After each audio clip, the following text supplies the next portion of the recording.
로마서 6장 12절에서 14절 보겠습니다. 그러므로 너희는 죄가 너희 죽을 몸을 지배하지 못하게 하여 몸의 사욕에 순종하지 말고, 또한 너희 지체를 불의의 무기로 죄에게 내어주지 말고, 오직 너희 자신을 죽은 자 가운데서 다시 살아난 자같이 하나님께 드리며 너희 지체를 의의 무기로 하나님께 드리라.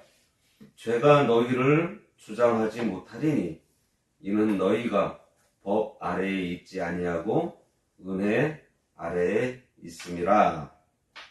오늘 말씀의 제목은 너희 지체를 의의 무기로 하나님께 드리라 입니다.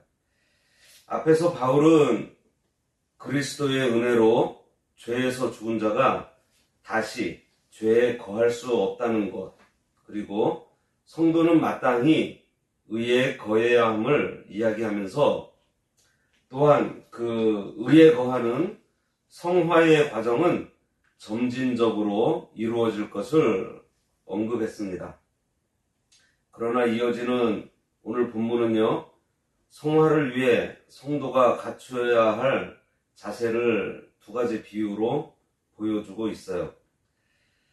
그 가운데 본문은 그러한 성화의 과정을 걸어가는 성도의 자세를 새롭게 형성된 주종 관계로 설명하고 있습니다. 그러나 이에 앞서서 본문은 성도의 몸을 하나님께 의의 병기로 드리라고 권면하고 있습니다. 곧 죄에 대해서 싸워서 이기라는 말씀이에요. 특히 바울은 성도가 은혜 아래에 있기 때문에 죄가 성도를 주관하지 못한다는 사실을 전하고 있고요.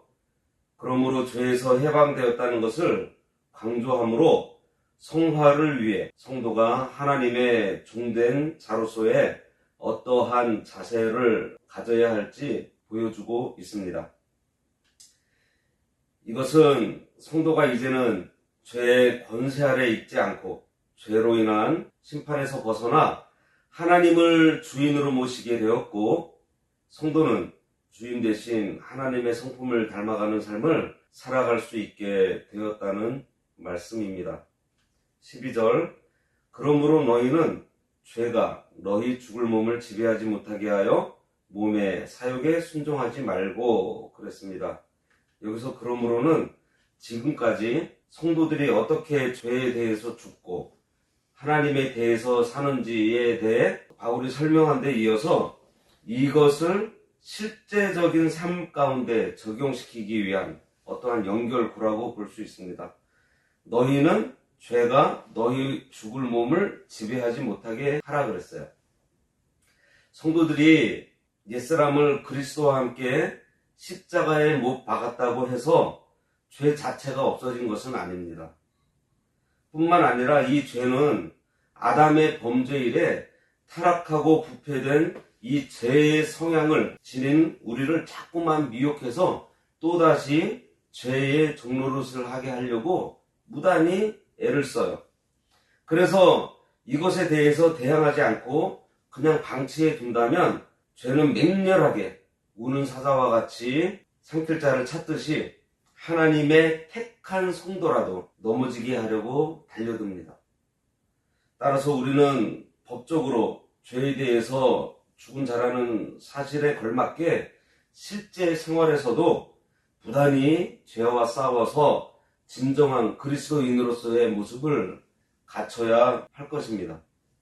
그래서 성도가 하나님으로만 살고 죄에 대하여 죽은 자로 살아가기 위해서 죄가 우리 몸을 지배하지 못하게 해야 합니다. 여기에 죽을 몸은 아담의 범죄로 말미암아 모든 인간에게 내려진 죽음의 형벌을 피할 수 없는 연약한 육신을 가리켜요. 육신의 몸은 장차 무너질 장막이라고 고린도후서 5장 1절에서 말씀하고 있습니다. 근데 이 몸에는 새 사람인 중생한 영과 옛 사람인 육체의 부패성이 같이 존재하고 있어요. 새 사람과 옛 사람. 영혼은 중생에서 완전하고 깨끗하지만 몸은 여전히 부패한 죄성이 남아 있습니다. 죽음은 성도에게도 예외 사항이 아니에요.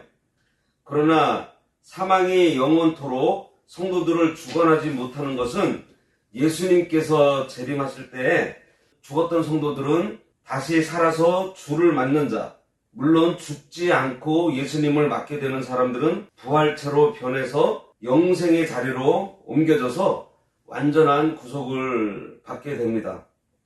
성도인 우리는 너희 몸은 너희가 하나님께로 받은 바 너희 가운데 계신 성령의 전인 줄 알지 못하느냐? 너희는 너희의 것이 아니라 값으로 산 것이 되었으니 그런즉 너희 몸으로 하나님께 영광을 돌리라고 하신 그 말씀을 우리가 늘 유념해야 합니다. 그래서 성령의 감동으로 육체 행실을 날마다 죽여야 하는 것이에요. 여기 몸의 사욕을 순종하지 말라 그랬어요. 몸의 사욕은요, 육신의 욕망, 육체적인 욕구를 의미합니다. 즉 욕심이에요. 육신의 정욕, 안목의 정욕, 이생의 자랑입니다. 이것을 달리 표현하면 온갖 탐욕이에요. 모든 욕심. 온갖 탐욕이라고 할 수 있는데 우리의 의지가 이것에 동의할 때 우리가 범죄하게 되는 거예요. 그러나 우리는 하나님의 전신갑주를 입고서 능히 육신의 욕망을 제어할 수 있는 존재로 악에게 질 것이 아니라 선으로 이 악들을 이겨야 하는 것입니다. 그러므로 우리 몸을 죄가 주장, 그러니까 죄가 왕노릇하지 못하도록 우리의 지체를 쳐서 늘 복종시켜야 되는 거예요. 그래서 사욕을 순종하지 말고 하나님의 의로운 말씀을 순종해 나가 그리스도의 형상을 이루어 나가라는 말씀입니다. 13절에 또한 너희 지체를 불의의 무기로 죄에게 내주지 말고 오직 너희 자신을 죽은 자 가운데서 다시 살아난 자같이 하나님께 드리며 너희 지체를 의의 무기로 하나님께 드리라 그랬습니다. 여기에 있는 너희 지체는 뒤에 나오는 너희 자신 그리고 12절에 있는 너희 죽을 몸과 같은 것으로요. 이 지체는 문자적 의미 그대로 인간의 사지, 이 육신만을 가리키는 것이 아닙니다. 전 인격을 가리키는 거예요. 성도에게는 여전히 죄성, 즉 육체의 부패성이 남아있고요. 이 부패성에게 우리 지체가 이용당하게 되면 죄를 짓게 되는 것입니다. 우리의 몸이 죄를 범하는 데 사용되면 불의의 병기가 되고 말아요. 불의의 병기는 죄에게 내어주어 불의를 행하는 도구로 전락한 인간을 말합니다. 그리고 하나님께 여기 드린다라는 이것은 자기 자신을 넘겨주는 어떠한 결단의 행위를 가리키고 있어요. 따라서 이 말씀은 무의식 중에 우리가 잘못을 범하는 것을 문제 삼는 것이 아니고 여전히 죄에 팔려 죄악을 일삼는 자의적인 행위를 금하고 있는 것입니다. 죄에 대해서 죽고 의에 대해서 다시 산 자로서, 그러니까 죽을 수밖에 없는 처지에 있던 자신을 살려주신 하나님에 대해서 빚을 진 자로서 성도는 하나님께서 요구하시는 의를 행하기에 전적으로 힘을 써야 하는 거예요. 실상 누구든지 그리스도 안에 있으면 새로운 피조물이라고 했기 때문에 자신을 온전히 그 주인 대신 하나님께 드리는 것은 지극히 당연하다고 볼 수 있습니다. 나아가 우리의 지체를 의의 무기로 하나님께 드려야 한다 그랬어요. 신분상 죄에 대해서 죽은 자가 된 성도들이 현실적으로 성결한 생활을 위협하는 죄와 싸워야 하는데, 이에 관해서 바울은 우리의 싸움은 혈과 육에 대한 것이 아니고 정사와 권세와 이 어둠의 세상 주관자들과 하늘에 있는 악의 영들에게 대한 것이라고 에베소서 6장 12절에서 밝히고 있습니다. 따라서 성도들이 이 싸움에서 이기기 위해서는 결사적이어야 돼요. 히브리서 12장 4절에 뭐라 그랬죠? 피 흘리기까지 싸우지 않았다 그랬습니다. 목숨 내놓고 싸워야 하는 대상이 바로 이 죄예요. 그리고 싸우되 자신의 힘으로 싸우는 것이 아닙니다. 내게 능력 주시는 자 안에서 싸워야 하는 거예요. 그럴 때 우리는 이미 사탄의 능력을 제압하고 승리하신 그리스도의 능력에 힘입어 우리도 항상 승리하는 삶을 살아가는 가운데 사랑과 희락과 화평과 오래 참음과 자비와 양선, 충성, 온유, 절제라는 성령의 열매를 풍성히 맺는 의의 병기가 되는 것입니다. 14절에 죄가 너희를 주장하지 못하려니 이는 너희가 법 아래 있지 아니하고 은혜 아래 있다 그랬습니다. 죄가 너희를 주장하지 못하리니, 만일 우리가 죄에서 자유하려고 아무리 노력한다고 해도 죄의 지배 아래에서 우리가 벗어날 수 없다면 우리는 죄의 종노릇을 할 수밖에 없습니다.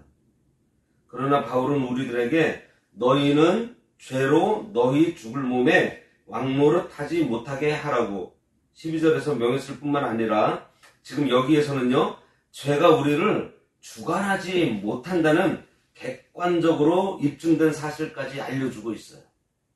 그 이유는요, 아래에 언급되고 있는데요, 곧 우리가 법 아래에 있지 않고 은혜 아래에 있기 때문입니다. 너희가 법 아래에 있지 아니하고 은혜 아래에 있음이라. 여기서 법은요, 율법을 가리킵니다. 그리고 은혜는 하나님의 구원의 은혜를 가리켜요.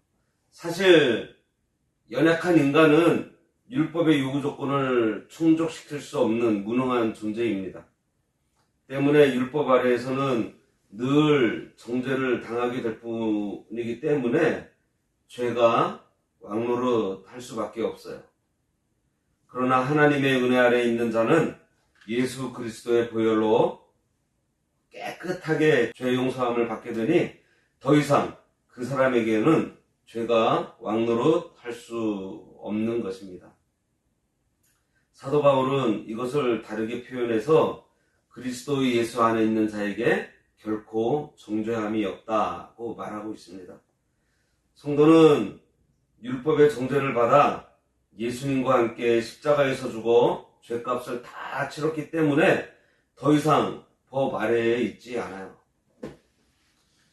따라서 우리 지체에서 영과 육이 계속해서 싸움이 일어난다고 할지라도 법적으로 성도는 죄의 법 아래에 있지 않고 예수 그리스도의 구속의 은혜 아래에 있다는 자라는 것을 우리가 늘 생각해야 합니다. 이 특권을 우리가 잘 살려서 그 힘으로 죄가 우리를 주장하지 못하게 하고 하나님의 은혜 아래에서 살라는 말씀입니다. 기도하겠습니다. 하나님 아버지, 죄가 우리를 주장하지 못하며 우리가 법 아래 있지 않고 아버지의 은혜 아래 있다고 하셨사오니 하나님의 은혜 가운데 저희를 살아갈 때에 예수 그리스도의 보혈의 공으로 얻은 새 생명으로 산 자로 하나님께 드리며 우리의 지체가 의의 병기가 되어 하나님의 쓰임에 온전히 쓰임을 받아 사랑과 희락과 화평과 자비와 오래 참음과 양성과 충성과 온유와 절제의 열매를 맺는 제주 광운교회로 세워주시기를 원하오며 예수님의 이름으로 기도드리옵나이다. 아멘.